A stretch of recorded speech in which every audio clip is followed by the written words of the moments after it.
As I said to Cassie, I'm like, hey, come join us, boss. I feel weird that the camera is like that big. And now I have to lean back in order for everybody to actually see me. Yeah, what can you do?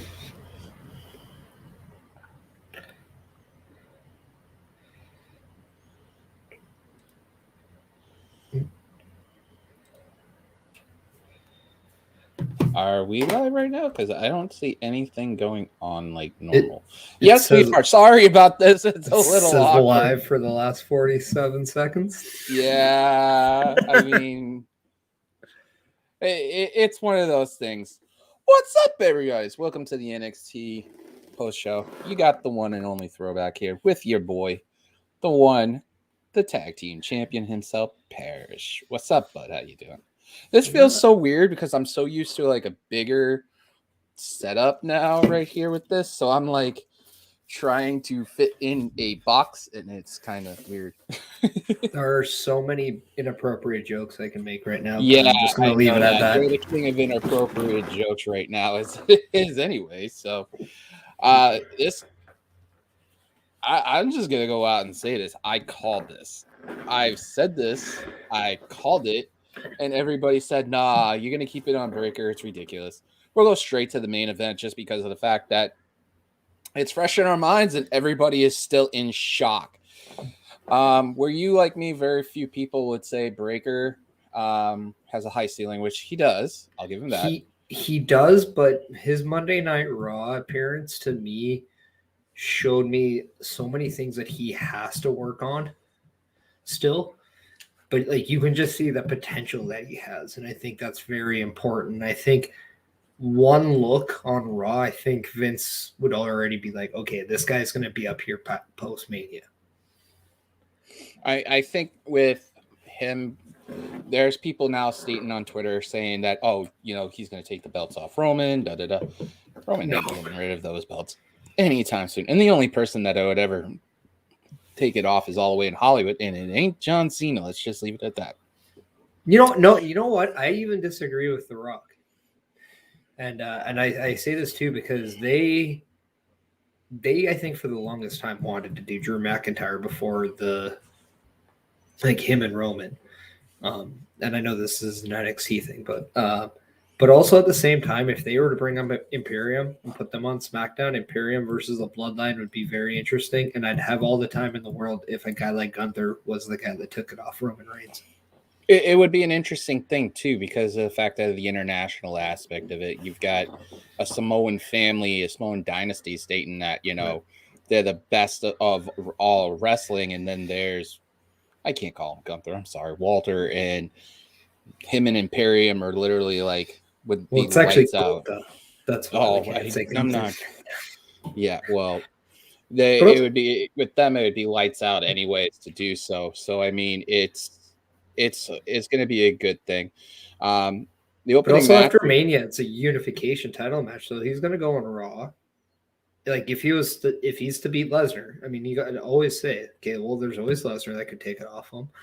There's always Rollins that could take it off him. There's Lashley, there's Big E. Like there are guys that are believable that can take it off Roman. I mean, for me, I think Walter's the most. What about Cody Rhodes if he's to go back? If Cody comes back, yeah, but I think it would be interesting to see him do what Ziggler did at NXT and try to put his own spin on it. I think creatively it would be a smart idea for them to do that, but it is WWE. And look what happened. The match was really good, top to bottom. You know, everybody got their impacts in there. The spear was to Ziggler was just devastating inside out. When Breaker hits that, he's like a young Goldberg, which is high praise because of the body size, you know, the speed he has and everything. Yeah, just the explosiveness that he has. You can really see that low explosiveness too that Breaker has. Well, it's also a football background too. Yep. Both of them are football based. I can't get used to this box. Go ahead, make jokes. You don't say in your dating life, right? Yeah. No. But it's just for me. It's more more fun to see a triple threat match that has more story to it and it's going towards stand and deliver. I mean, you're going to end up seeing Ciampa figure a way to get into this rematch some way, shape, or form. Plus, it's all the stuff's going to be played out, NXT stuff, on Raw. So it's a win-win situation for USA. Well, I think too, like if you wanted to make this just an exclusive thing, you can have Dolph Ziggler now exclusive to NXT, and I don't think it's really missing on Raw because that was a very small segment that they had on Raw, to be honest, and that can be filled very easily by, say, another female segment, or give it to the workhorses that are like guys like Finn Balor or Seth Rollins, Kevin Owens, Alpha Academy, who I think is the standout of Raw in the last month and a half. Mm-hmm. But with that being said, I think this adds a little bit more. I'm trying to find the right word, but it more just bite to the sandwich, basically. More fill.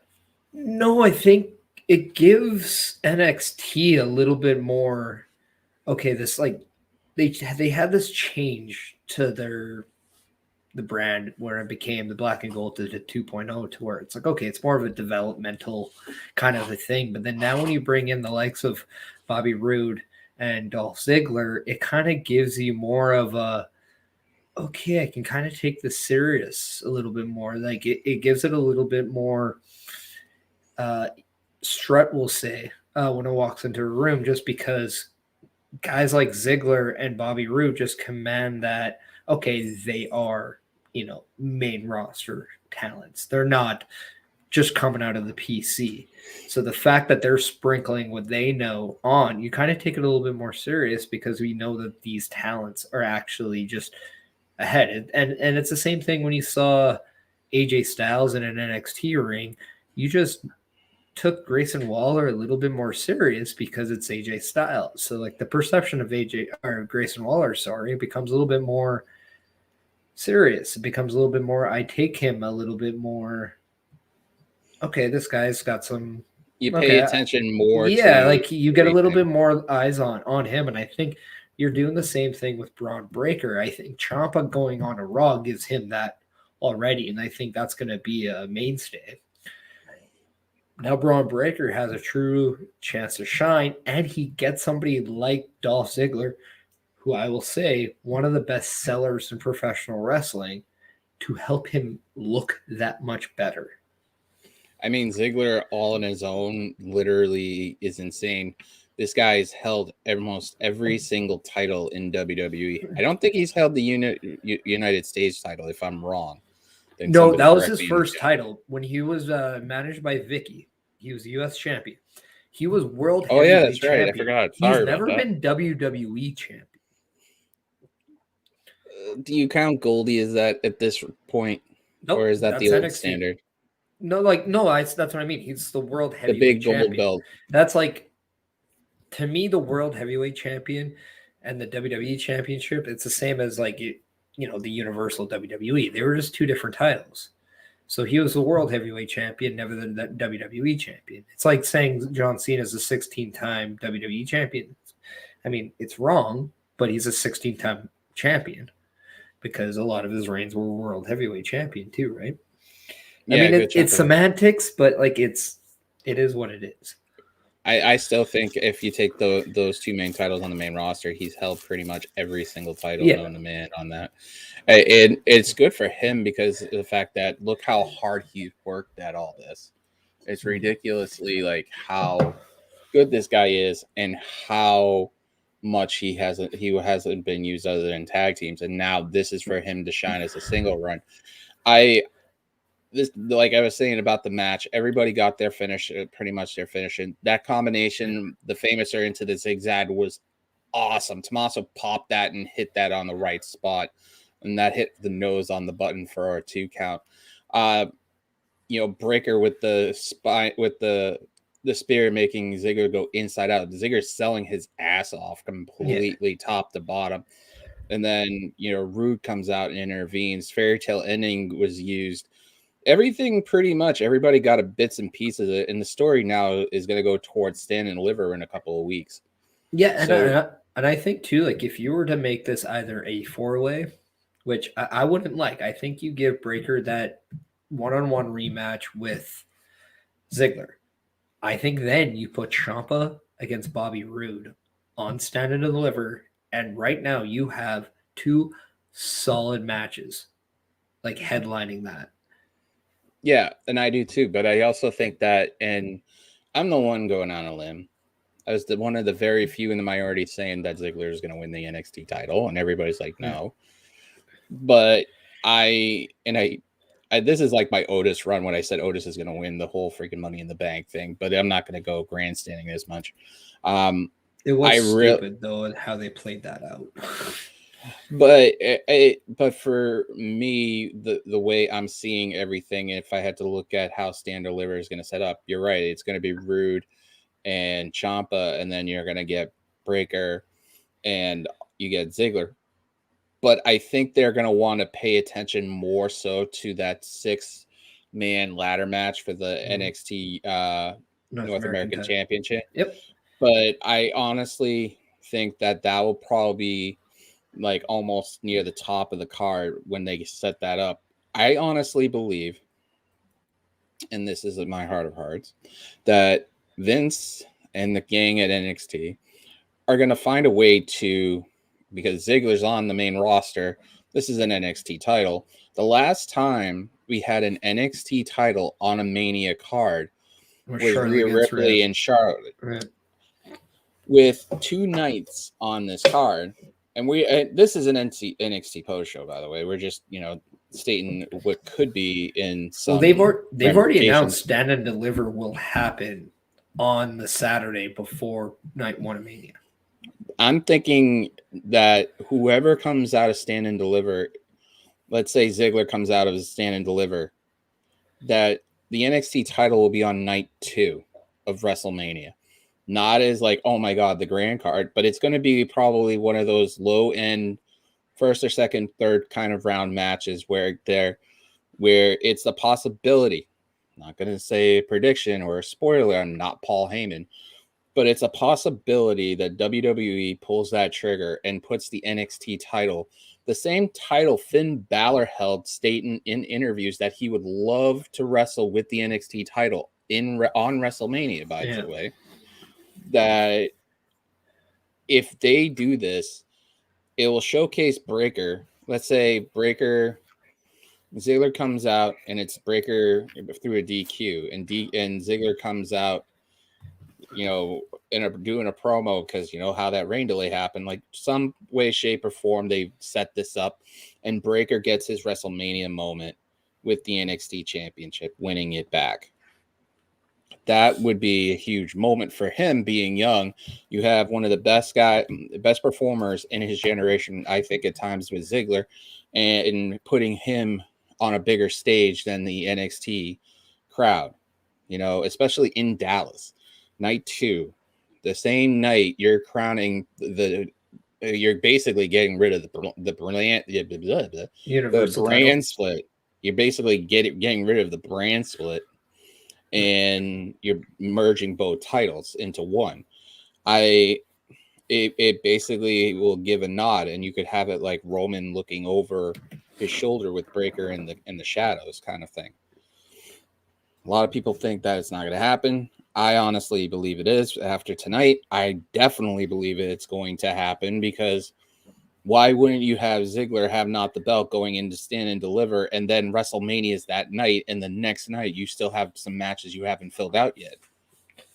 Well, I think too, there's a lot of talent on the main roster that you haven't picked a spot with. Like Seth Rollins right now still doesn't have a WrestleMania match, so you got to think about that. Alpha Academy, RK Bro, they don't have a WrestleMania match. Street Profits aren't in WrestleMania. The Usos don't have a WrestleMania match yet. So, well, they do have a match. It's just they don't have an opponent. Well, yeah, but like all these entities are going to be in WrestleMania in some way, so it's going to fill that out. I don't think you need to combine NXT with WrestleMania this year. Like, I really don't. And I think what they're going to do is they're going to try to overhaul this weekend or that weekend with all of this wrestling. Because if there's one thing that this world definitely needs is more content, right? But I have a feeling that Braun Breaker will be one of those Mania call-ups. And I have a feeling Carmelo Hayes is going to lose the North American Championship. And he's going to be the guy that becomes the new face of NXT coming out of that WrestleMania weekend. He's going to be the next guy primed for that next step. Now you having me thinking because of the fact that the way they're shaping up his promo in the barbershop, since we were going to get to that a little bit at some point, that the way they played that out, saying, you know, he's beating Grimes, this, and this, and these people, and some of them are going to end up in that match. It's just interesting because he's like they're putting him in a position where they're hinting at, yeah, we might take the title off him, and if A, B, and C don't work in that main match, in that, you know, main event match that they have for Stand and Deliver, one of three. Well, to me, it's three. That ladder match has prime for like a show stealer right there. Oh, I think anytime you have a ladder match, especially a multi-man ladder match, like you're just like, okay, that's my obvious choice for match of the night. I really think Braun Breaker versus Dolph Ziggler, if that is the match that is to happen, I think that match is going to be the best story told that night. Because you brought up Rude and Ciampa as a possibility for Stand and Deliver. Yeah. I think that Rude's going to come into the glorious Robert Roode and bring it, but then do what like Edge does. He's going to mesh the songs into the beginning of that, into where he is now. His theme is now. Well, it's just is kind of, it has the mixture of Ziggler and like, it's kind of what I think would be really cool to see is that in NXT they kind of run Dolph Ziggler as his own entity. They put Bobby Roode back to the glorious Bobby Roode in his entity, but they also have the ability to team up because they are established together. And it's almost like, you know, well, we know we got a tag team here, but we also know we got two very good like entities by themselves.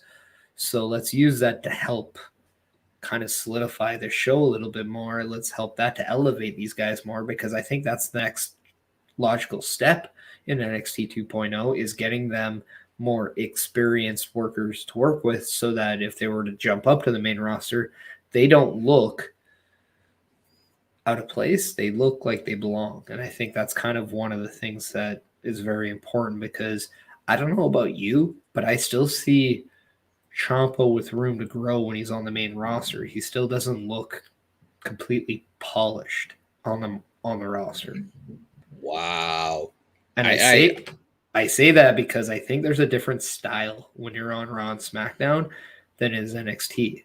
And I say that because there's a lot more TV, whether it's cameras, whether it's like pace, that I don't think Ciampa, like, he just looks like he's going looks like he's having more fun though. Yeah, but he does look like he's going over the speed limit on Raw. If you understand what I mean. He's not going the pace he usually would go at NXT, which is just go, go, go, go, go. I think the NXT pace is faster than the main roster, and I think they kind of slowed down a little bit. You take a guy like Austin Theory, and he's really, really adapted to this new style. And he hasn't had to change a lot, but you can tell that when he needs to go, he goes, but he also slows it down a lot more. I don't think Ciampa is slowing it down yet. I think time will tell on with that, because I think he's good enough to do that. But right now, like, you can see that he's still not like that. He's not on that Raw pace that like you're used to, because Ricochet has definitely toned it down since he's been up. So we're going to start some of the matches. We're going to go here and there. So we're going to basically mesh two of these matches together, because it is the women's semifinals of the Dusty's Cup. Yeah. What was your reaction to the end of the Wendy Chu, Dakota Kai, Raquel, and Kaden match? Because I I was one of the people that thought that Raquel and Kaden would end up in the finals against, Kylie Ray and Io, because that to me made sense. You want certain things to make sense. That for me made perfect sense. And now it's like, what are you gonna do? Now, don't get me wrong, I love Wendy Chu. The spot in the match where she basically had the announcers, and this is what they're doing and how they do it. She's going up and freaking getting ready for a tag, and just literally fell asleep, and they were whispering for like a couple of seconds. That was awesome by Barrett and crew. But it's interesting to see that they're pushing Wendy, and then they have Dakota helping out, which is great. But that spot with Toxic Attraction and taking Raquel's knee out and just forcing like her to work through that injury, so to speak, it could be real. I don't know, but it's just for me, that for me, and I thought of this when I was watching it. This for me was a coming out for Kaden. Yeah, I mean, I look at the potential of, when you look at Stand and Deliver, you're gonna have probably maybe the finals of the tournament. Like, have they announced that the finals of this tournament is gonna be at Stand and Deliver or on an actual NXT? I pray to God they could build this up for a couple of weeks. There's a lot of story you could do with this. I mean, yeah, you could. Or are they going to do the winners of this get the women tag team the tag team? So it could be you're looking at maybe a week or two for the Dusty Cup final, and then you have, the women's tag team match at Stand and Deliver. Yeah, because I was thinking you could have gone two ways. You could have gone the finals at Stand and Deliver, and then also a separate tag team title match. And because of that, then if you did Toxic Attraction against Raquel Gonzalez and partner, then you have that, and then you also have the finals, and then you kind of have what you were talking about, but you kind of have it in a different way.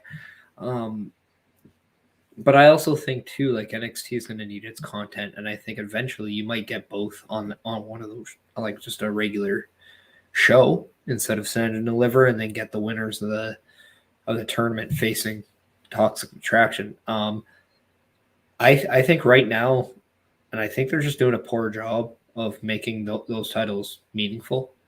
And I honestly think they've done a bad job with this tournament, to be honest. Yeah. But with that being said, I thought they did a bad job with the men's tournament. I don't know. Really, I thought they did a really good job with the men's tournament, and that match was really good with the Creed. I think they put emphasis on the finals. I don't think they put a lot of emphasis on every other match. And it brings me to a bigger point is I don't think WWE does tournaments very well anymore. I can agree with the women's one. It's because for me at least, when you had Io and Kaylee Ray, two top tier NXT champions. I'm still going to call the NXT UK, the title is an NXT title, but still two high-end caliber champions, past champions as a tag team, which is a crime having Io doing tag teams right now where she's so good on her own. I honestly believe that for this, when they put them together, it was kind of something like Thatcher. Like, people thought Thatcher and Ciampa should have been in the men's tag Dusty Cup one year, and that you were hinting at, oh, well, these guys are amazing, we're going to have them win the cup and then do this. The regression on this tournament has caused the women's tag team championships that Toxic Attraction have digress a bit, because that tag team is what keeps, if you keep them on TV wrestling, putting it in front of people's eyes and keeping it there, it makes more sense. You have women who are going after it, because as much as I hate to say this, those tag team titles in NXT and also the WWE Women's Tag Team titles are the mid card title for the women. When you look at AEW, and I know this is an NXT post show, they have the TBS title for the women. Yeah, bitch show. But I'm just saying that literally is a difference between the companies. I honestly think that something needs to be done. There's a lot more women coming up now. I think too, like right there, you just said more women. I think that is exactly what NXT 2.0 and even the main roster need. They just need some more depth in those divisions to allow them to make these titles meaningful. Like one of the dumbest moves that were made is like, oh, we got women's tag titles. Let's get rid of the Iconics, one of the only true tag teams that we have in the women's side, instead of building these titles around something like somebody like them. Thing is with NXT 2.0, the nice thing about those women tag titles that the first ones is that they were contested on all brands. So now they're just gone on Raw and SmackDown and they're kind of forgotten about. Whereas this is a time where if you're not using it a lot on the Raw and SmackDown, you focus on your NXT UK. And I think that's something they got to start maybe thinking more about is maybe do they have some women on the NXT UK where you then incorporate these titles to that brand as well. So then you have a set of women tag titles for NXT and for the main roster. I wouldn't be upset about that as long as they make them meaningful. And it has to make sense.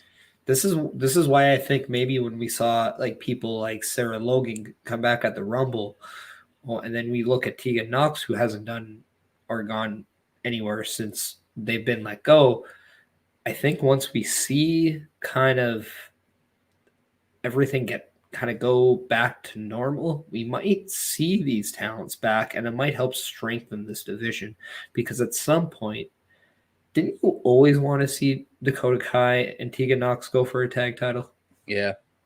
I always wanted to see them actually go for something that had meaning instead of fighting with each other. Yeah.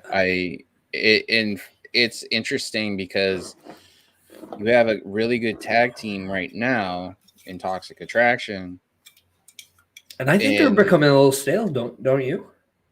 I think they're okay right now.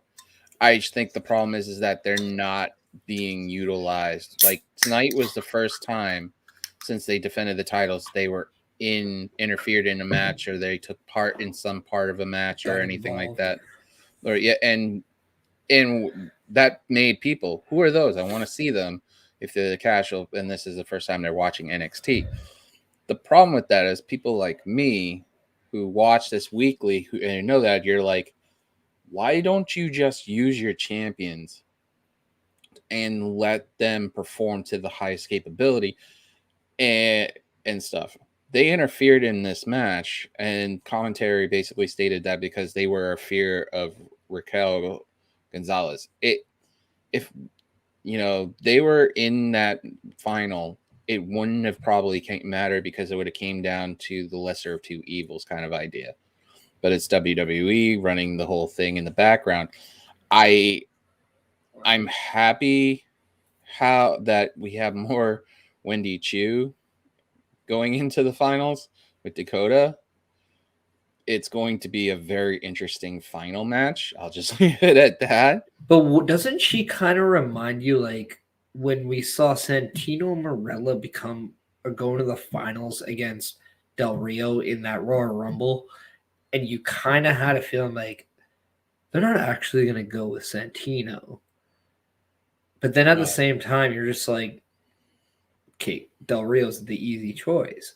That's exactly how I kind of look at Wendy Chu. I agree with you. In the sense I don't take her serious. But with WWE now, I can almost, especially with NXT 2.0, that's where I kind of can see them, pulling the trigger on it. And I'm like, I don't know if this is the right move. I honestly am going to go on a limb. I think in about a year or two, I think Wendy Chu, if she plays this out and long term and stuff like that will be an NXT women's champion at some point. At some point, not anytime soon. What she is doing now is like gold. Like, being on top of a locker or walking around and having a Slurpee and just, looking at Dakota and just acting, all casual and stuff. Some of all this stuff that she's doing, I don't know, you could probably tell me better, or our amazing producer, the franchise, could probably tell me that it seems like she's ad-libbing a lot more than just, they're, for her at least, letting her do what she wants a little bit more, being creative with this. I'm excited to see this because the other match to me in the Dusty Cup, which is Katie Catanzaro, Kaden Carter, is what yeah, I think we always call it, like. But yeah. See, Kaylee I would have Ray loved. I would have Io. loved that semifinal to be the final of this tournament. Yeah, but because I think those two are a good tag team, like Catanzaro and Kaden Carter. Like, I think that is one of the better tag teams they have in NXT 2.0. I think that they put them up. If it was against, if you put Raquel and Cade, I'm just gonna call her Cade right now. I'm tired. Cora Jade. Cora Jade. Yeah, it's been a long day. If you put Cora Jade in with Raquel against Io and Kaylee Ray, I think the outcome would have been the same as the Wendy and Dakota match with them. Mm-hmm. And that would have broadened the match you were talking about into full bloom, because you would have Wendy versus, the K Squares. I just think KC Square is they're more believable underdogs that can actually get it done. Whereas I think Wendy Chu is just like oh my God, like, I can't believe they did that. But, like, not in a negative way, but in a more of a shocking way, kind of like, I don't know. Like, I always like to compare to Santino, because Santino's kind of that guy where it's like, because of the comedy effect that he has, it'd be like exactly like if R-Truth was to win something of meaningful other than a 24/7 title. Well, he did at one point if you look at his career at WWE. No, I know, but like now, when you just look at him and you're like, okay, well, I know he's good, but like, I just don't take him seriously based on what he's been doing. And there has to be like, and that's why, like, you're saying in a couple of years about Wendy Chu, I'm curious to see what her next move is to be like, to evolve, because I think it's going to be so drastically different than what she's doing now that I think people are really going to take notice of that. And I say that kind of in the same light of when Io Shirai turned heel and had that darker side. That is now the essence of the Io Shirai we now know. And I can't fathom the Io Shirai that came into WWE or NXT now, because that Io Shirai now is so much better than the one then. This match was pretty much for me, other than the main event, which it was amazing. For me, it was like the second best match of the night. Just how crazy it was, how quick paced, impactful. That finish with freaking Kaylee Ray's finisher into the moonsault was interesting. I mean, there was different, combinations. That move that Kaden and Casey, and I think had Kaylee Ray on their shoulders, and I think it was Catanzaro literally on the rope, and having it gave me flashbacks of Brooklyn with Sasha and Bailey when they did something like that. It was like just a different way of doing it, but that was insane. I literally thought that the match was done like there. Yeah. It's just everybody got every great move in there. There's a couple of super kicks that there was a little, for me, it was great, but it was a little wearisome a little bit. You know, I nitpick certain things. It's how I always do. You're But preaching the choir on overall, that, I think, and I can say this for a lot of people who went from being just a fan to a worker. You nitpick all the time now. It's hard for me to watch wrestling and not nitpick because that's all I'm doing because you look at things so much different. When yeah, with different types of glasses too. yeah, Um, I I think that this literally, I would, if this match came back and they did it on Stand and Deliver, I would just sit there and watch it for hours. It was very masterful. Um, well, it was a good story told, and that's the thing. Like a good story mixed with good athleticism and good like moves done in the right way. Like if you have a good story to a wrestling match, that's usually going to always bump it up more and more. And that's why like the two best stories of these matches of the show again was that tag match and then the main event. yeah, and it some of the rest of the stuff was okay. They had some filler matches here and there, you know. It's just the I didn't pay attention to the match with Tiffany because, you know, it was just one of those matches that they put something in there for just to kill some time. It's You could filler. tell it it literally was just like a really short match, and they were like, "Oh my god, it's an upset." Well, okay. Um, the whole thing with the Creed brothers getting getting their freaking taken out and stuff, you knew that something funny was going to happen. We'll find out what happened with that, but Imperium says that Creed brothers weren't ready for them, and that they're just, you know, gonna take the night off, and then you have MSK walk into it, so that's gonna set up the triple threat match for the tag titles at Stand and Deliver. I hope they make it a 4-way and add Legado del Fantasma. That would be sick. Like those guys, I honestly think you either need to pull the trigger with them or you got to do something, or you got to move on from them because like they are a group that either has a load of potential or you're wasting it, right? Like it's. And no, you're right. You're perfectly right on that. It's just I think that Imperium versus the Creeds would be like a killer match just on its own. I think that they would have just tore the house down, but MSK and Imperium have a history, and you knew something funky was going to happen.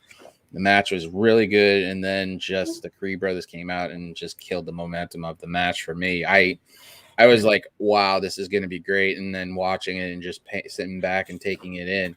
And then all of a sudden, boom, the Creeds hit the ring. And then it was just like, you know, you threw it out as a DQ. It doesn't make sense. If you're going to have your opponents that are the number one contenders for your titles out of the match and you're facing someone else, I would rather see you finish that match without any interruptions and see who out of the rest of them can be great. That's me. I mean, everybody's different though. I'm also gonna add this because I think people need to like see it this way too. I think this also shows you the importance of bringing in a Ziggler and Bobby Roode because we know how they are as a tag team and how they can change styles depending on their opponents, make your opponents look good. They are a different kind of professionals when it comes to this craft. We're looking at Imperium, and I've noticed Imperium, they like to go kind of with everyone, despite maybe the limitations that the other team has. Because they did it with Breezango, who I thought was a very underappreciative team in NXT when they were there. And because of that, like that was the only time I saw Imperium kind of change their style a little bit. And because of that, it just worked. And I think Imperium, they're just workhorses. But with that being said, they're not the best character driven tandem in NXT. Yeah, that's true, but And they're based off of like the belief about the mat being sacred and stuff. Yeah, like yeah, the yeah. old school philosophy of wrestling. But I think like they don't know how to elevate the talents of the Creed brothers as well as maybe a Ziggler and Rude could. And that is why those two guys are so essential right now, because that's why you need those experienced wrestlers in NXT 2.0 right now, because there are, like, you got to let your Imperiums, your grizzled young veterans kind of be the standouts and the like your benchmark of what the division is without like altering kind of that with them. And then you can add the MSKs in there as well. But then if you want these other teams to develop, you got to put the right pieces in play. And that's why I think it's so important that you have your AJ Styles come down, work with the Grayson Waller. So maybe he's a little bit more believable to take that North American title now. And you kind of go from like, okay, this guy's kind of a quack to being, he's a quack, but you don't want to completely count him out. And I think that helped him out a lot. Whereas now, if you were to put, and I'll kind of want to say, like, if you were to put, maybe bring the Usos for like 1 or 2 shows, or even Alpha Academy, just to work with the Creed brothers for a couple shows or matches, they make the Creed brothers look so much better. I think that with Ziggler and Rude, since you touched on that, I honestly think that them being in NXT, like you said, is a great thing. Once they decide to take the belt off of Ziggler at some point, you can keep Ziggler and Rude back down there and let them run Rickshaw and have them face Imperium at some point if Imperium still has the titles. And then you just have them go from there and bring Imperium up, because that's something that WWE has to consider. If they're going to change Walter's name, and bring up all 3 members at some point, you might as well look at it right after Mania as a possibility that all 3 of them get called up. If I'll throw one more team that very well could go, that could actually and it makes sense despite the, like, just kind of given the fact that they don't have much of a direction right now. I wouldn't hate Street Profits going back down for a month or 2 just to help out. Wow. I was thinking along the lines of the War Raiders and just literally the Viking experience. But they do have a potential thing with the Usos right now. Yeah, they do. But I'm saying if it dies down eventually. But I think the Street Profits make a lot of sense with how the portrayal of NXT 2.0 are. Whereas I find the Viking Raiders are out of place, like very much so.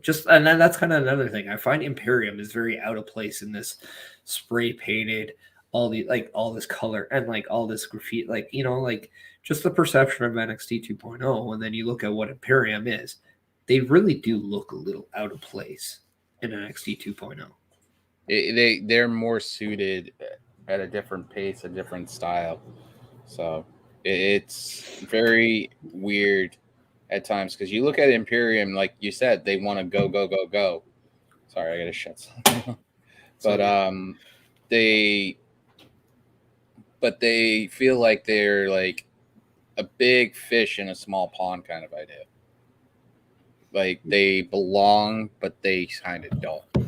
I think they're so used. I think they're so used to the UK, the NXT UK style of way things were done, and now it's the 2.0, the original NXT tag titles with the 2.0 spin on it, and they're so used to being go go go in a certain pace that eventually, they're trying to pull back. I mean, a good example, Walter pulling some of his chops, but with the whole match with Dragunov, he wasn't pulling anything at all.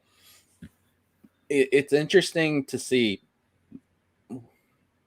I'll give you kind of like an idea. Like, I think the Creed brothers are looking at going from A to B, whereas I think Imperium are looking at going to C to D. They're looking more up to get up there, so like to get either on SmackDown or something like that. But like they're just at a different progression right now. Like they're looking at like, okay, we're going to a level up before this. Like we need to get to that level. Whereas the Creed brothers, I find, are looking to belong to the level that they're currently at right now.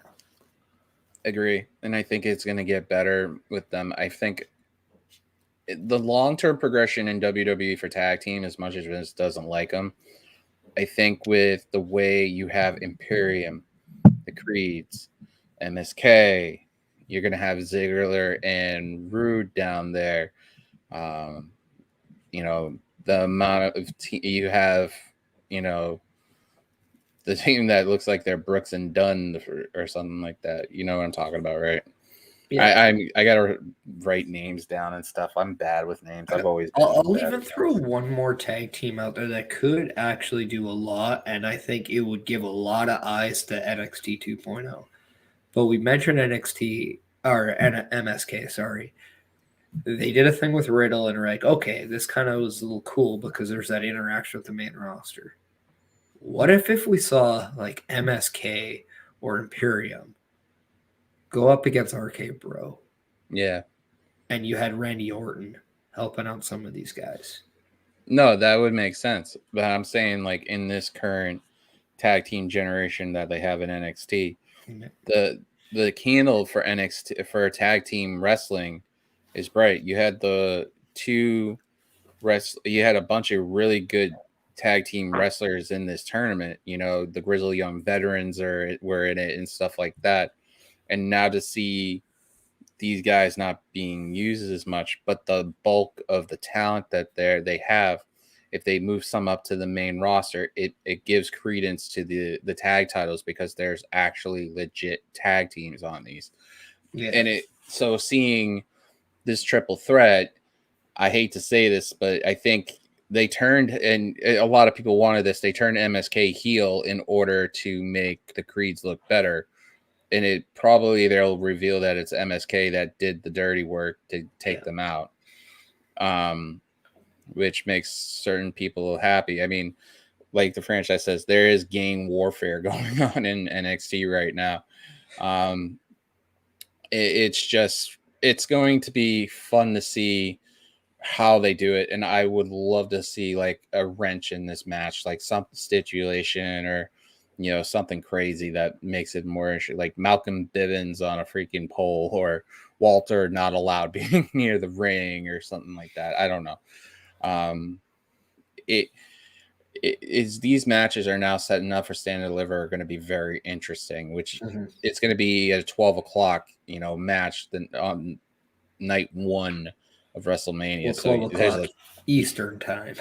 Yeah, well, which means it's 10 o'clock for this guy. Maybe Parrish can get a Dunkin' Donuts run.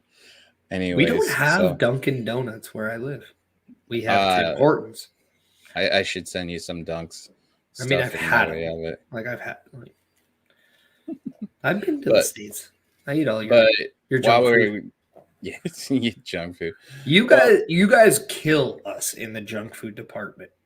Like, there is one of the nice things about, like, I'm a huge cereal guy. And when I go, like, if I was in the States and it's like, okay, I go to like a Walgreens. Yeah, I know Walgreens. Or like any place like that. And then I go to the cereal aisle and I'm like, okay. It's like aisle of like different cereals. And you're like, oh, okay. You have Shreddies, but you have Shreddies in like 30 different flavors, whereas we have maybe it in like the normal boring flavor, and then maybe we got like one nice one, and then it's like, okay, you guys just take it to a completely different ballgame because, well, let's face it, that's the United States of America. I'm not looking forward to it. I just found out that my car that my girlfriend's been driving just filled up almost over $40 for the first time ever since I've owned that car. Oh yeah, gas up here is insanely dumb too. And pretty much so. That's been what NXT is. It's just one insane thing after another recently. Who do you? I'm gonna get your picks for the Dusty Cup because I don't know when you're be on, because it's always a pleasure to have Parrish on every time he comes on here. It's always been fun. Who do you think wins the Dusty Cup if you had to pick your pick? If I was going to make a pick based on the fact that WWE likes. I mean, and here's the thing: you had an actual established tag team, and they don't make it, but you have two put together tag teams, and they're in the final. That's WWE tag team division in a nutshell, right? I think you give it to Io and Kaylee Ray. I do, because I think the star power that they have going up against Toxic Attraction just makes more sense. I think you can then develop the Wendy Chu, Dakota Kai, I think, in a little bit more light too. Like, I don't think they necessarily need a championship to develop what they have going on. Whereas I think with Kaylee Ray and with Io Shirai, they're looking for a championship right then. And I think with their current storylines with Toxic Attraction, it just makes a lot of sense. And then I have a feeling that we're going to see Raquel join them, and then we could have like a 6-woman thing with both titles on the line. Like, do you remember the tag match back in the day? And I think it was Owen and the Bulldog, and I think Owen wasn't available, so they had Yokozuna in the tag match, but against Michaels and Diesel, and they had the tag team titles, the Intercontinental title, and the heavyweight championship all on the line. I would love to see a match where they have both the female tag titles and the women's title both on the line. So if Mandy got pinned, she lost her title. But if one of the others was to get pinned, then the tag titles are lost. And I think that'd be a cool dynamic to have. I mean, for me, that's an interesting concept, and obviously they won't pull that. I mean, I'm excited to see, Kaylee Ray and Io. I'm also interested to see more stuff from Nikita Lyons after her going viral with the way her debut went. But I want to see like how much that's going to progress. I know, a lot of people are excited about it, about what she's got coming down the pike. I am too. It seems like she's got the ability to carry, probably right after Raquel, is probably be the number one person to carry that belt eventually. So they did have a segment with her with Lash Legend, and that was just like, kind of short thing. It was for me, I thought it was just interesting to see the interaction between the two. So other than that, that's pretty much NXT. Who do you have winning the tournament? I would honestly, my head's already saying, and I've said this before, and it's been on record on camera, that it's going to be Io and Kaylee Ray. But I would have loved to see, KC Square win finally and actually get that shot again. I think it's well overdue. I think if they keep them next year, and the women's tag division's not as great as it can be right now, they could be the team around the SummerSlam time frame to be the team that then takes the titles. Yeah, I think this all depends on if you really want to take the titles off Toxic Attraction right now or not. It's all dependable, because it all depends on what they're going to do with Mandy for the most part. But that's kind of sad, because that all three of them together work really well, and it's interesting to see. I am going to say this. The one interesting thing I do notice is, when I watch that group, there are times I wonder if somebody like Gigi Dolan is better suited to be the leader than Mandy Rose. I think she is kind of reminds me of a hybrid Paige and Becky Lynch kind of thing, where it's like she's ready to just knock out, drag out, fight, and ready to go. And that's really interesting too. It just has a dynamic of remember when Rock was in the Nation, and okay, he's just becoming more of his own, and then eventually he takes over from Farouk with the Nation. I'm just what if we were seeing the same thing with Gigi Dolan, and then she then kicks Mandy Rose out, replaces her with somebody else? It could be. It could be like DX originally too, when Shawn lost his smile, quote unquote. Well, he didn't lose his smile, and that's when DX went. He just lost the title, and then went because his back was messed up. Yeah. Well, like I said, that's NXT pretty much in a nutshell. It's was a really good show. I was very, very pleased with how Roadblock ended. Um, being selfish and all. Um, I honestly think that they're now pivoting towards Stand and Deliver and figuring out. They announced a few matches and stuff like that, like Persia versus,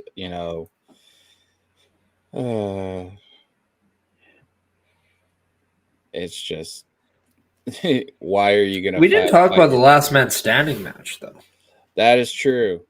That's when that match was really good. Sorry about this. My brain scattered brain right now. It's interesting because how they played every inch of this match out. Everybody got a bit of it. So I mean, with Waller, I didn't get to see the outcome of it because of I was watching on my phone and my phone died. So I'm sorry for not giving in. That's probably why it slipped my mind. I was watching the most of it, but the handcuffs that Knight put on his bodyguard was interesting. The trash can hits and everything. The match went pretty much back and forth. Knight held his own for the majority of the match, as I remember. It for me, I'm excited that this is the ending point and this everything's going to move forward. Mm-hmm. I really do believe Waller is going to be in that ladder match. It's in some way, shape, or form. Yeah, well, and he's also had interactions with Carmelo Hayes and Trick Williams, as well as Cameron Grimes, who I think is going to be the guy that walks out of Stand and Deliver, the new North American champion. I think that'd be a crime if he's not the guy. And you got Tony D'Angelo talking about how he wants bigger fishes. Although you know who my secret, like, I would love to see if they gave him this title, just to see, like, kind of, because I think this guy is, I mean, Carmelo Hayes, I think, is the next guy, that the natural, like, progression from this new school of a talent pool other than Braun Breaker to be the next guy. I'm very, very much sold with Joe Gacy. Mm-hmm. I that whole thing that he has with Harlan, it's so intriguing because it's kind of like the serial killer is ready to let go, but the guy who's holding him back is kind of thing.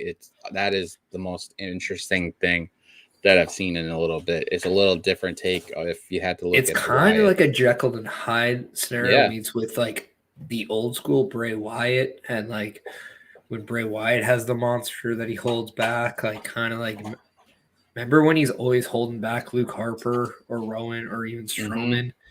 I'd be like, not now. And he's kind of like the puppeteer. That's how I feel Joe Gacy is. Like, I would love to see that old school Bray Wyatt with the current Joe Gacy. I think that they're searching for either a third or two more. So, I mean, Gacy is gold, and he holds his own all the time. So that's awesome. Yeah, like if there's like a Gacy like family or something like that, like I think that is so intriguing that this is like, we out of all this new talent pool that the NXT 2.0 has produced, we haven't seen a real true stable on the men's side. We've seen people come together, but we haven't seen that real group.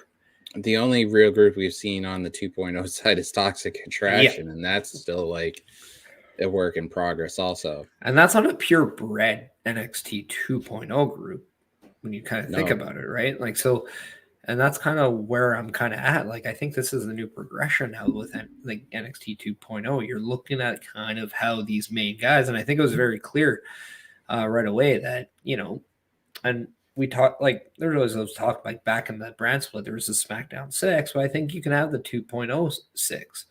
And that is Braun Breaker. That is Carmelo Hayes. I think that's Joe Gacy. There's Grayson Waller for sure. And I think LA Knight. Yeah, Von Wagner. But I think like a guy like LA Knight is primed to be in there as well. But then you also, like, I don't know about you, but that Edison Ophi guy. Mm-hmm. That's a guy I think you want to watch on. I think I think what they're doing Von Wagner is interesting because they have Robert Stone is trying to help him along and stuff. And then you have Duke Hudson and a plethora of talent that they've got. Ivy Nile is another standout that I think people need to just be okay. She's going to be a future. I think she's the perfect person to take the title off Mandy Rose. I think the perfect person to take off the Rose off of Mandy Rose is basically still out and about right now because it's very hard to decipher. I mean, for me, it would be Wendy Chu, but that's long time away from right now. I'll give you one name that I don't think a lot of people are talking about, but I think obviously now with her link to, being with Gunther then of Walter, I think Ginny will eventually come to NXT 2.0, be the first woman in Imperium. Think about it this way: if Gunther champion, Imperium tag champs, Ginny women's champ. Yeah, that would be pretty sick. It'd be something different. Yeah. And that's your benchmark of 2.0.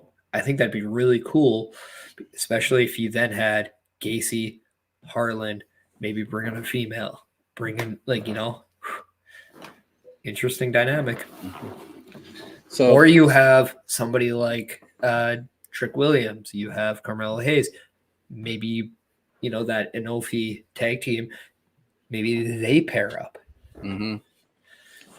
So we're gonna wrap it up, but I did tweet this out that I have something to say about. I watched the podcast for the Roundtable podcast on my way to work, meaning I listened to it.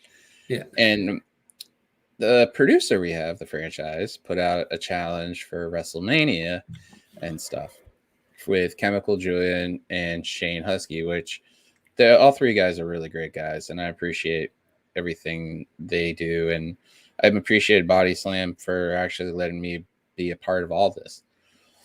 So I heard about the challenge. I'm upset. I have a title belt, a community title belt, that is going to be defended at WrestleMania and won at WrestleMania. So why not we do something fun?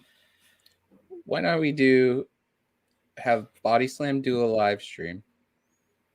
I'll see what I can get the crew to do. Maybe do something if I can get out of work for one of those nights early. And let's have some fun. But I'm putting this in now.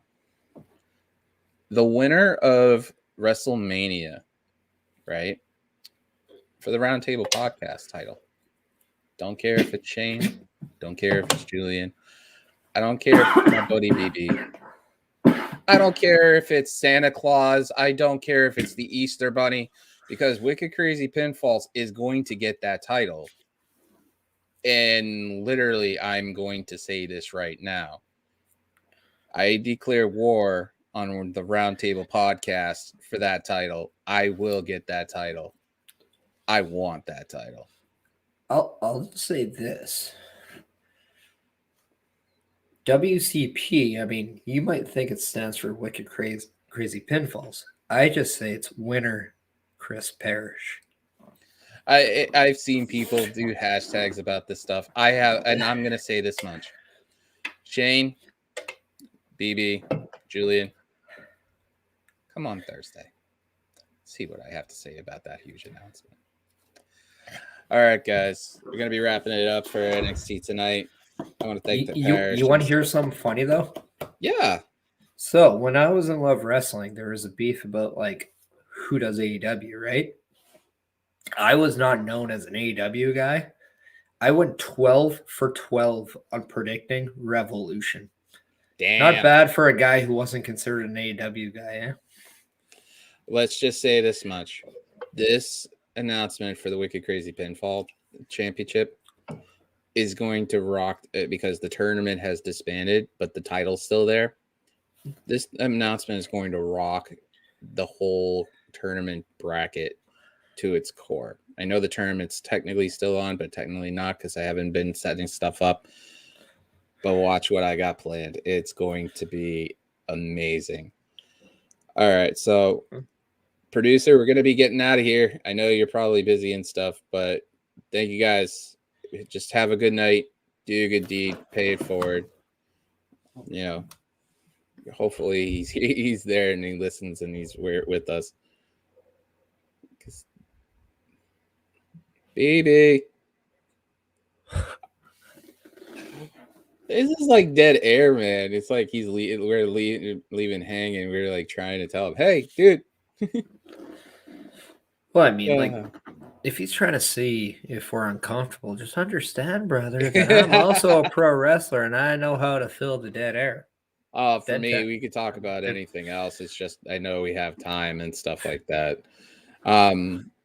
Yeah, we're both big football fans, and that was a big day today too. So we can even fill in that one. We could pivot off that and talk about this stuff. I don't know if Cassidy would be okay with this, but it's just going to be, you know, a fun thing to see what they do. Oh, here he is. There we go.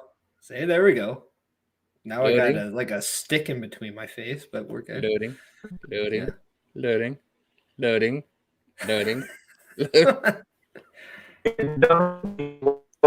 We're out.